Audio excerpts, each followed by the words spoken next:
Hello, I am Naresh UC, Assistant Professor, Department of English, Government First Grade College, Davanagere.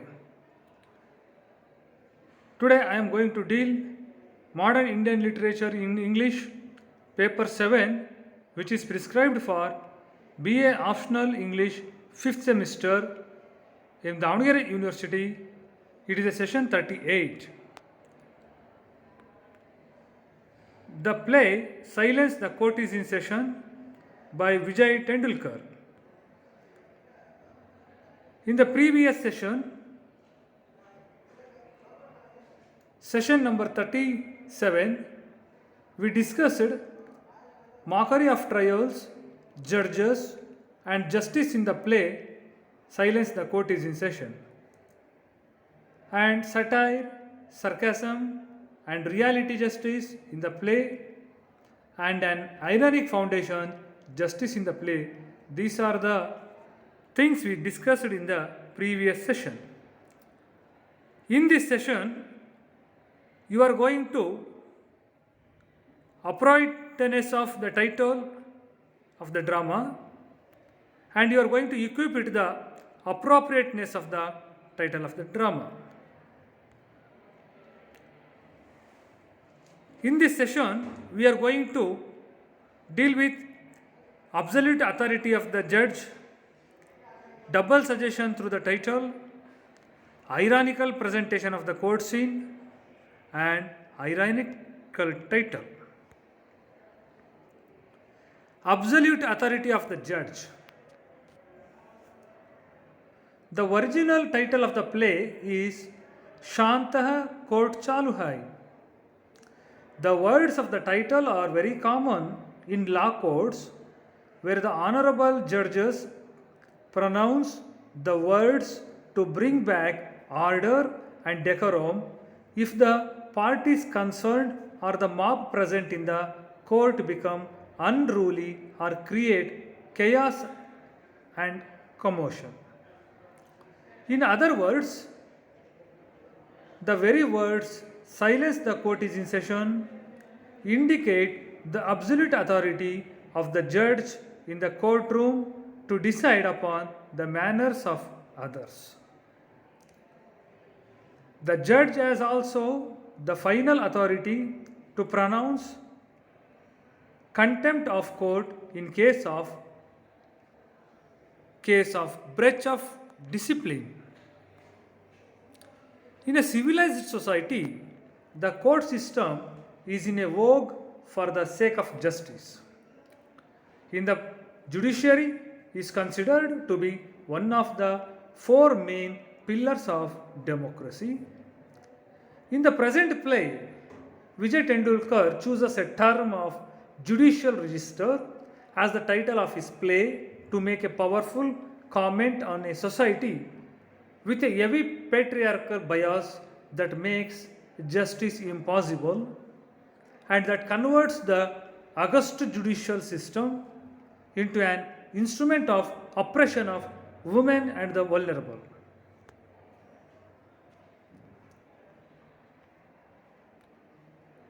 Ideally, justice can be provided only if the judge and the judicial system are objectively detached.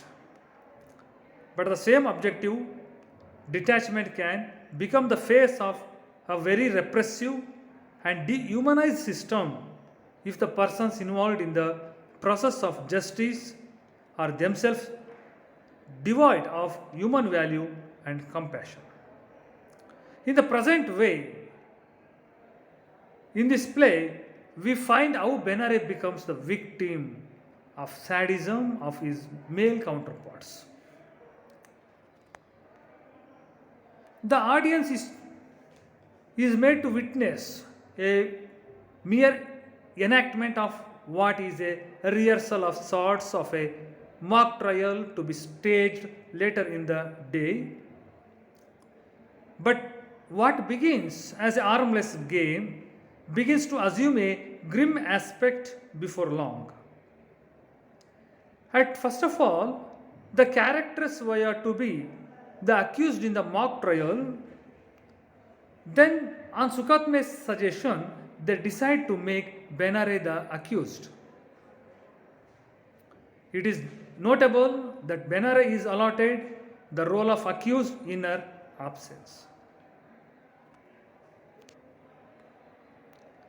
As soon as Benare enters the room, singing and wiping her face on the towel, she is caught unaware by Pongshe.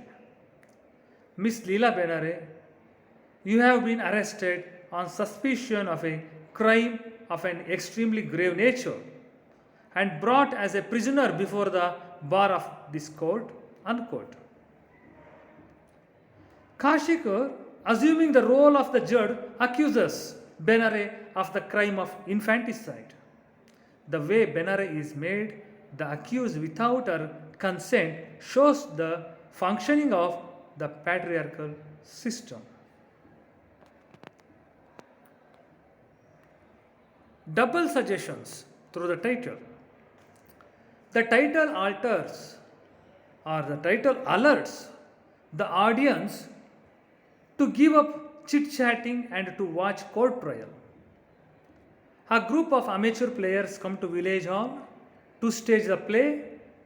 The group planned to stage a mock trial, induct Samant, the local aunt, as the fourth witness. Sukatme, a lawyer without any practice. Pongshe, who is intermediate, failed but posing as a great scientist. Karnik, as an actor, posing as a theatre expert. Balu Rokde, adopted son of the Kashikars. Professor Damle, member of the troupe, but he is absent. Dramatic troupe planned to stage a mock trial, making Miss Benare the accused.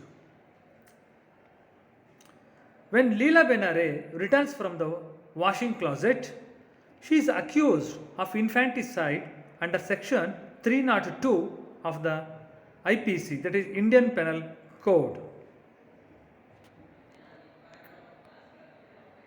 Ironical presentation of court scene.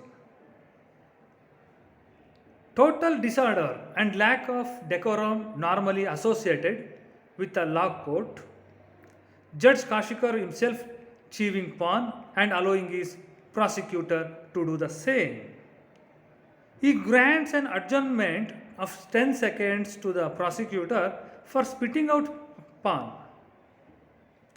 The accused, Miss Benare, questions the prosecutor whether it is court of law or spitting contest.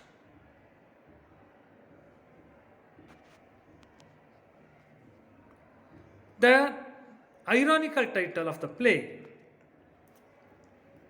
Title of the play is highly ironical, for as there is no such silence or discipline or seriousness in the court. Judgment against Miss Benare for her crime of infanticide and unwed motherhood. The judge, Mr. Kashikar, has to silence Mrs. Kashikar before he silences the accused and others to conduct the trial.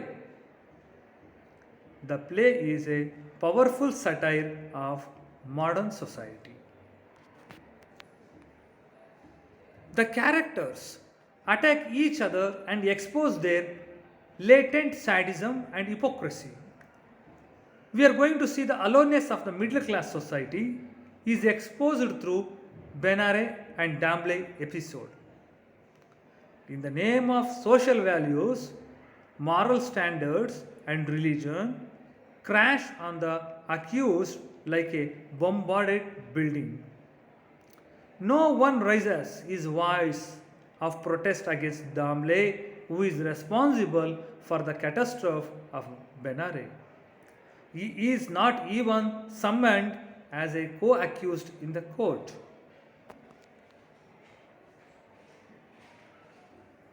Thank you.